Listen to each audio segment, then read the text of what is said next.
London policemen chasing river gods, a tumble-down castle, a creature half bird, half angel in a garage. Here are my potential fantasy titles for November. Hi, it's Nico. November used to be my least favorite month of the year.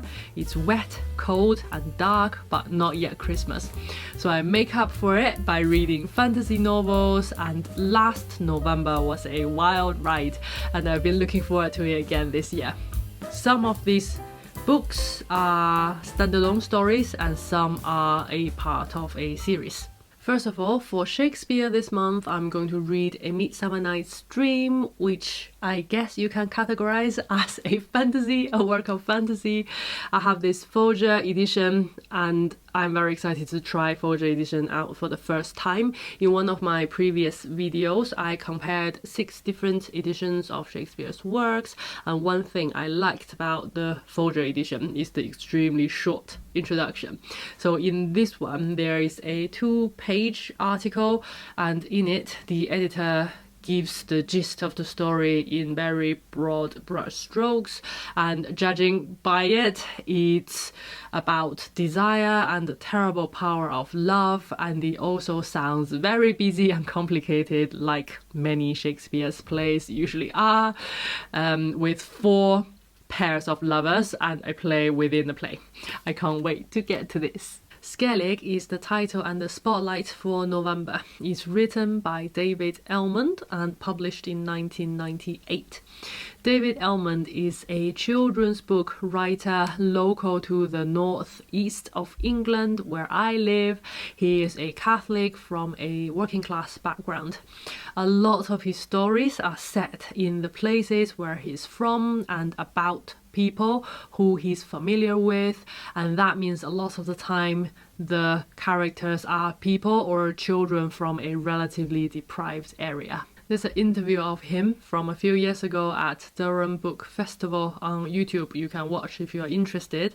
He read out one of his stories called Slug's Dad with a very strong local accent, and he sounded just like my neighbor, whom I sometimes can understand, but most of the time don't. Slug is a friend of the narrator Davy. Davy said, "I can smell his dad on him, the scent of rot and rubbish that was always on him, because Slug's dad was a bin man." In the interview, he said, as a writer, he tried to refuse to acknowledge his childhood and tried to write stories and books that has nothing to do with it. But it was only after accepting his root and upbringing he found his voice, and they became the foundation of his stories. He also found a way to turn disadvantages into privileges, things like the fact that he's Catholic, he grew up in a council estate from Tyneside, and that he hasn't got a literary background. I can totally understand though why he didn't want to associate himself with the northeast. It's an obscure place in England. For example, a lot of the theatre companies or writers, they do not stop in the northeast at all when they are on tour, as if there's nothing between Manchester and Edinburgh. But having lived here for more than 10 years, people in the north are lovely. So I really look forward to reading a story that's set in a largely unknown and underappreciated area. Here's David Almond talking about how the story of Skellig came about. "I was walking along the street one day, and the story flew into my mind, as stories do. I started to write it down. It's told by a boy called Michael.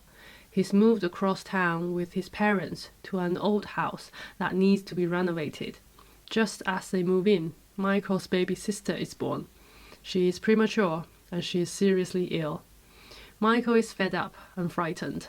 At the bottom of the garden, there's a tumble-down garage.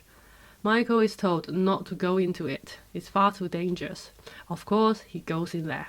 And behind heaps of junk and ancient tea chests, he discovers a wizened man or creature who seems to be on the point of death. The story almost seemed to write itself. The words were writing me. I could see that it drew on my own childhood, my own life. I lost a baby sister when I was a boy. My mother had terrible arthritis, just as the creature has. It is set in the house in which I lived, in Heaton, in Newcastle. The garage at the house was just the same as the garage in the story, but the story had a drive of its own. It was a mystery, even to me.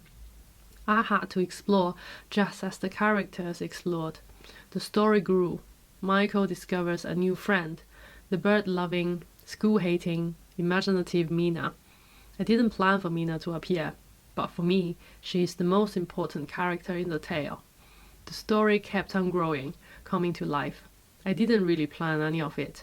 I never knew quite what would happen next, or how it would end. It seems all good stories just came to the author. That's what J.K. Rowling said about Harry Potter. That's what John Lindsay said about Picnic at Hanging Rock. And now we have David Almond. I'm just waiting for my excellent story to come to me. Anyway, I will report on Skellig and my first experience reading David Almond in November. Next one, Titus Groan. I've heard about the Gormenghast books by Mervyn Peake for a long time. Titus Groan is the first in this gothic fantasy trilogy published in 1946. I can't remember where I heard this, but apparently there are no traditional fantasy elements in the story. There's no dragon, there's no magic, there's no wizard, but readers mostly agree this is a fantasy.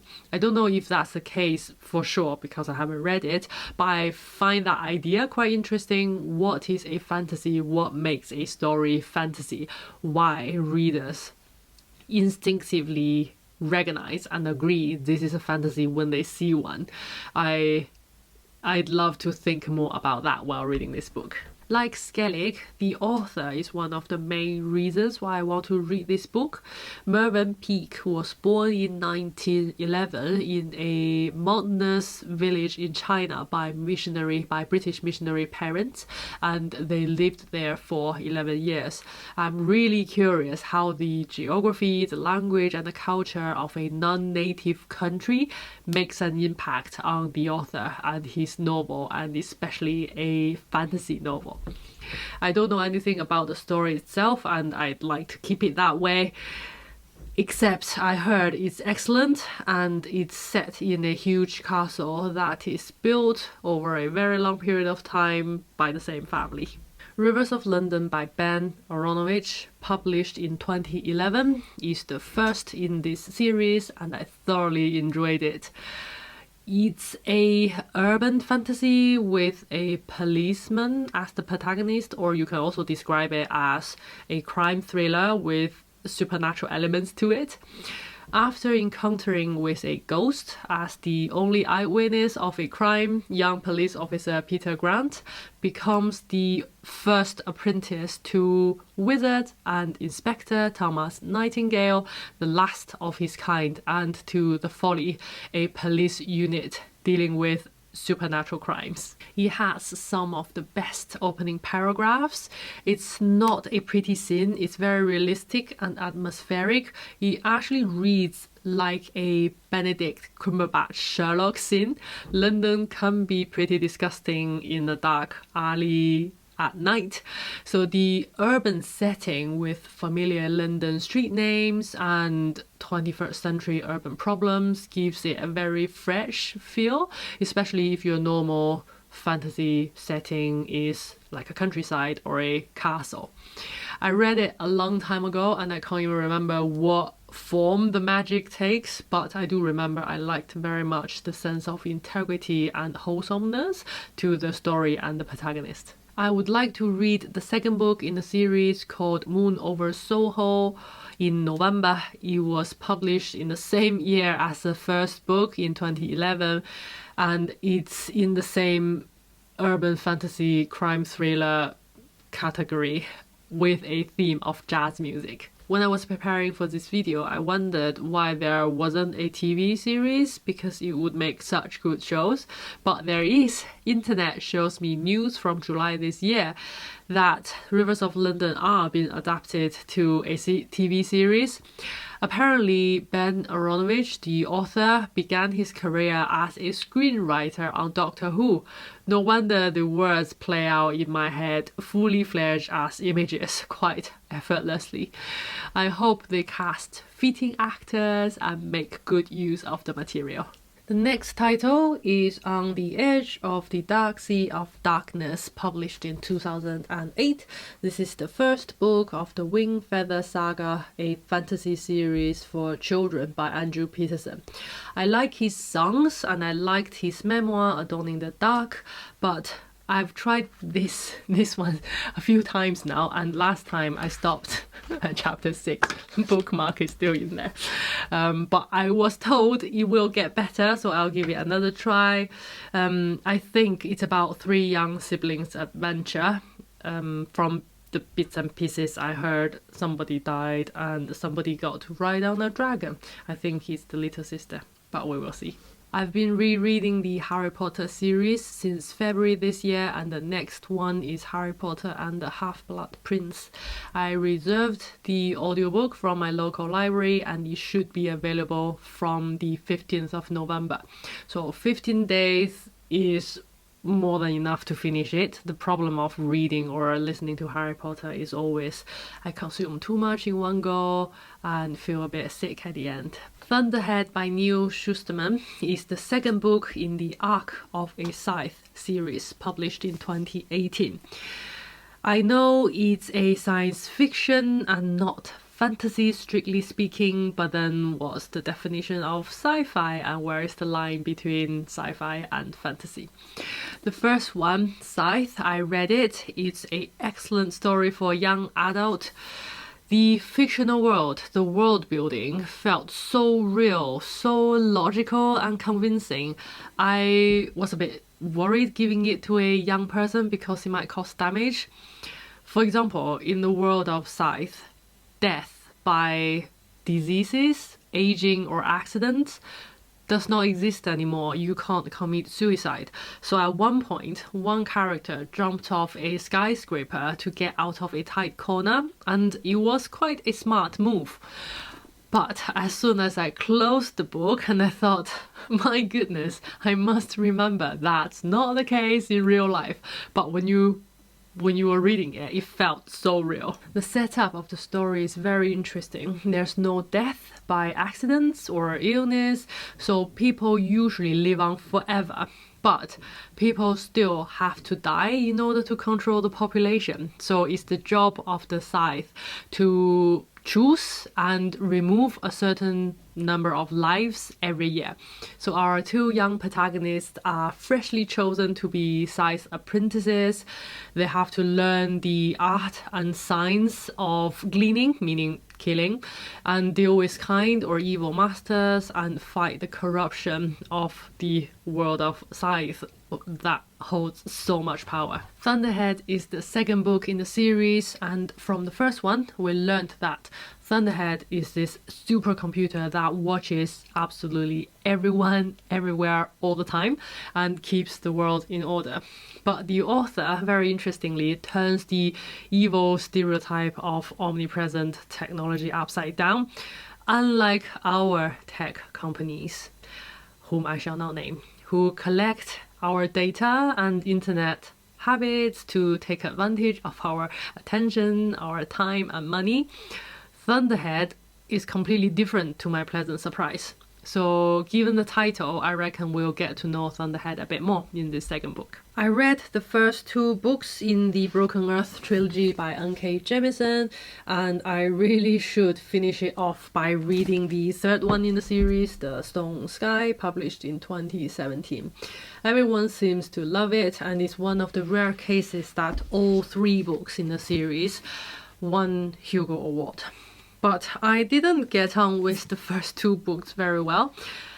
Let's just compare them to Scythe for a second. Scythe is written for young adult and it has a very straightforward, accessible narrative style. I enjoyed the plotline and the characters from the beginning to the end. Although I was equally interested in the plotline and the characters in the Broken Earth trilogy, the narrative style kept getting in the way, I think. For example, when the protagonist has a light bulb moment, the author moves on assuming the light bulb moment has happened to the reader as well. I bet it does to most of the readers, but not me. I kept thinking, what had just happened? And I felt a bit lost and like an outsider. So I guess these are excellent stories with a strong personality. Enjoying it or not depends on if you get on with the books. If you like the sound of any of these titles, feel free to read along, leave me a comment and let me know, and we can discuss by the end of the month. If you'd like some more recommendations on fantasy titles, either recent releases or some proper old stuff, here are some suggestions from my last November wrap-up video. There is one weird and fantastic sci-fi fantasy romance by a women author from the 17th century that is worthy of your attention. Virginia Woolf famously describes her as some giant cucumber in the garden.